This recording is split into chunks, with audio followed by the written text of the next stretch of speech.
Good morning.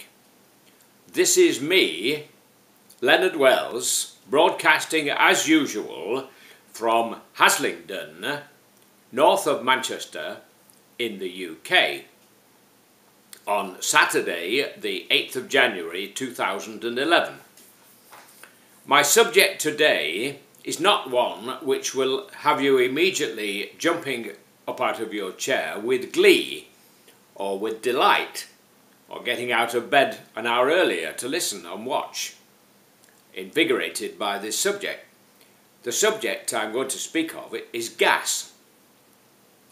In this particular cold winter, many elderly people are afraid to switch on their gas because it costs so much, thanks to the rapacious power companies in the United Kingdom. Now, I was born in 1940. Just after the bulk of the Battle of Britain had been won.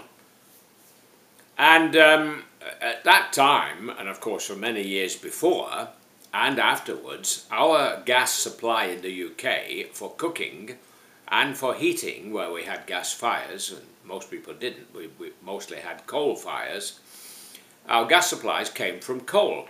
Coal was converted into gas and supplied by the coal and gas companies to most homes and offices and buildings.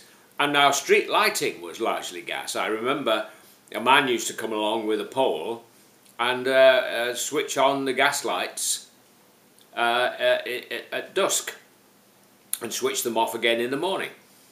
And it was a sort of pale yellowy light, and it gave a nice kind of black and white film look to our streets in the north of England here, which were largely terraced houses in row after row, street after street.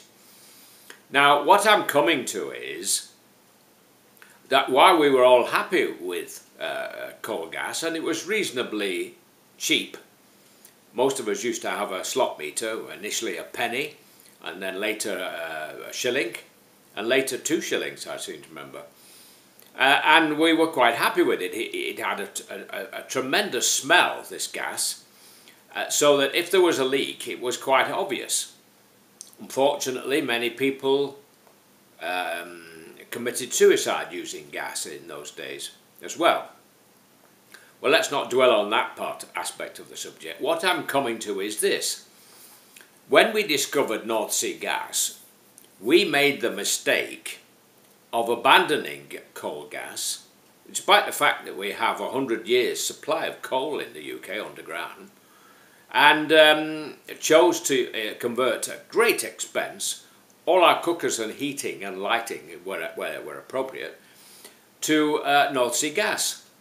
Now that North Sea gas has run out, of course, we're getting our supply of gas by liquid petroleum gas from Qatar and the Middle East, and we're also importing gas, North Sea gas again, but this time from Norway, and some gas, I believe, from Russia, and it's costing a lot of money. Now, at the time, I felt we were crazy to abandon coal. It was here, it was underground, we had lots of people employed in the mining and in the gas conversion, coal conversion industries, to rely on other sources. And I was proved right.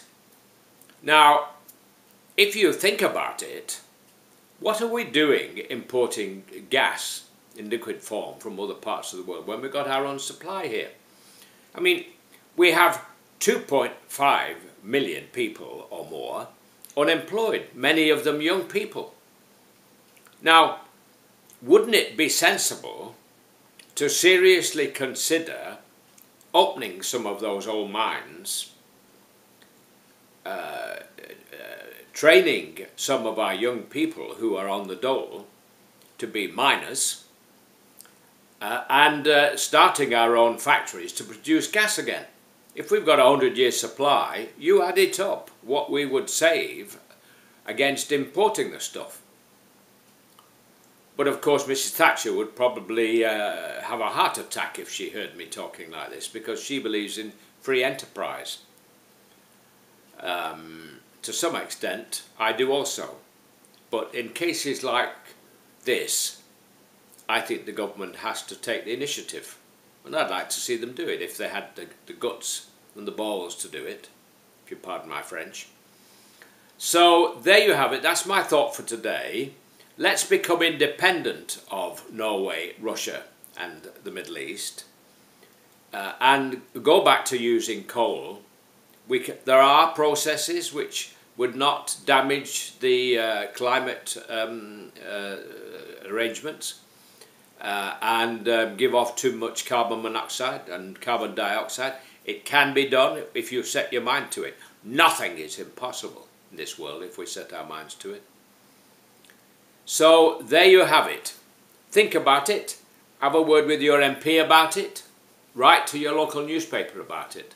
What do you think? Put our young people back to work and say cheerio to tankers full of dangerous liquid petroleum gas coming from the Middle East. I'm sure in the long run we would save an awful lot of money. So cheerio for now. God bless while it's still legal in the UK to say God bless, and I'll speak to you again soon. Take care. Bye.